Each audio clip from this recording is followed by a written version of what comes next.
Pessoal, agora, nesse relato, que eu acho que é o quarto relato, eu quero revisar com vocês o domínio 2, ética e profissionalismo. Eu já tinha informado para vocês que as mudanças não foram grandes aqui, né? Os atributos éticos que nós temos nos IPPFs são quatro: integridade, objetividade, confidencialidade e competência, né? Nesta proposta para este domínio, ética e profissionalismo, agora nós temos 5 princípios. Não são mais atributos éticos, são 5 princípios. Foi incluído nesses atributos éticos o zelo profissional e o ceticismo profissional, que faz parte, né? É que nos IPPFs atuais, o zelo profissional está como, se eu não estou enganado, como uma norma de atributo, né? E não lá nos atributos éticos do auditor. Então, só para vocês entenderem aqui, esse domínio ético e profissionalismo tem o princípio 1, demonstrar integridade, nenhuma novidade. Dentro desse princípio, nós vamos ter, se eu não me engano, 3 normas. Norma 1, honestidade e coragem, e é verdade, o auditor precisa de muita coragem para algumas coisas, não é? Depois nós temos a norma 2, expectativas éticas da organização. Um dos pontos é que nós devemos respeitar e contribuir não somente com os atributos éticos do auditor, mas também com a ética da organização, né? Apesar que, em tese, a organização não tem ética, ela tem valores morais, a ética é do indivíduo. Mas tá bom, vamos lá, vamos seguir aqui. Depois eu tenho mais uma norma, a terceira norma, comportamento legal e profissional. Isso faz parte do processo de integridade, não é? Aí nós vamos para o princípio 2, manter a objetividade. Objetividade é a independência que o profissional da auditoria tem de emitir uma opinião, né? Sem que ele seja pressionado por interesses próprios ou por interesses de terceiros. Isso já estava lá. Então, objetividade individual. Ele vai trazer aqui 3 normas, se eu também não estou enganado. A primeira norma é a objetividade individual. Para mim, isso é redundância, porque objetividade para mim só é individual, mas tudo bem. Porque se eu estiver falando em corporação, em grupo de auditoria, eu estou falando de independência, e a independência aí é hierárquica, né? Aqui eu não tenho necessidade dessa hierarquia, na objetividade. Depois eu tenho o item 2, salvaguardando a objetividade, né? Então ele fala o seguinte, ó, os auditores internos devem reconhecer, evitar ou mitigar prejuízos reais, potenciais e percebidos à objetividade. Tudo aquilo que for impactar a nossa objetividade está fora e eu preciso trabalhar isso, né? E o princípio 3, a norma 3 desse princípio fala,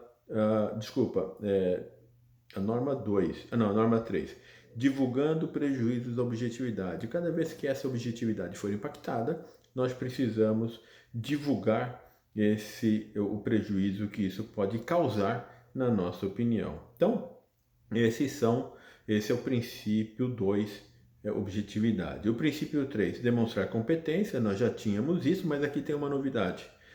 Porque nós temos na norma 3.1, na norma 1, a competência, depois nós temos na norma 2, desenvolvimento profissional contínuo, que já existia. Mas qual é a novidade aqui? Eu acho que está escrito isso daqui. A novidade básica é que, antigamente, somente os auditores certificados CIA tinha o requisito de ter 40 horas de treinamento contínuo por ano, né? Agora não. Agora o que a norma está dizendo é o seguinte: independente se você é certificado ou não, se você quiser estar em conformidade com as normas globais, você vai precisar ter pelo menos 20 horas de educação continuada. Essa é a novidade que está trazendo aqui. Depois, no princípio 4, nós temos aqui exercitar o zelo profissional devido, que era uma norma, agora ele é o zelo profissional devido. Inclusive, se vocês quiserem, lá no LinkedIn tem um artigo chamado se eu não me engano, a porta, a agulha e o elefante, que vai falar um pouco, vai contar uma historinha e vai falar um pouco sobre zelo profissional. Vai lá, veja que você vai gostar. Dentro desse princípio, nós temos a norma 1, conformidade com as normas globais da auditoria interna, então quer dizer que a gente precisa atuar e executar as nossas atividades de auditoria dentro dessas normas globais, lógico, né? Faz todo sentido. Depois, na norma 2, zelo profissional devido, então eu preciso ter o zelo profissional para executar a nossa atividade.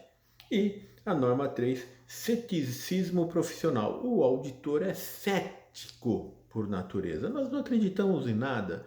Nada que nos falam nós acreditamos. Precisamos ter evidência para isso. Precisamos formalizar essas evidências. Então, nós temos esse ceticismo. Isso faz parte da auditoria. Isso faz parte de qualquer um que vai fazer uma avaliação de algo, né? Então, nós vamos sempre questionar: por que eu faço dessa maneira? Por que a empresa está fazendo dessa maneira? Por que é isso? Tem alguma forma de fazer melhor? Essa é a melhor forma? Né? Isso nós vamos sempre estar trabalhando. Então, esse é a norma 3 desse princípio. Aí nós temos o quinto princípio, nenhuma novidade também, manter a confidencialidade. Toda e qualquer informação, todo e qualquer documento, tudo aquilo que nós sabemos e recebemos para fazer o nosso trabalho de avaliação são dados confidenciais e devem ser mantidos de forma confidencial. A única pessoa que pode dar transparência a esses dados é o dono do dado, que é o gestor da área do processo auditado.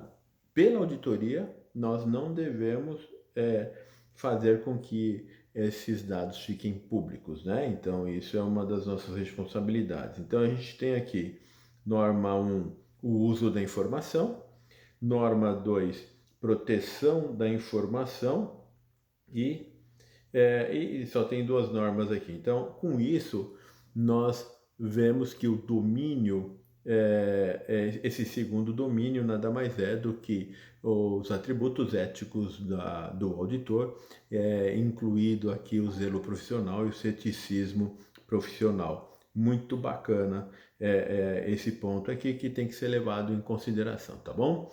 Paramos por aqui, para não tomar muito tempo de vocês, e depois eu volto num outro relato para falar do terceiro domínio. Qual que é o terceiro domínio?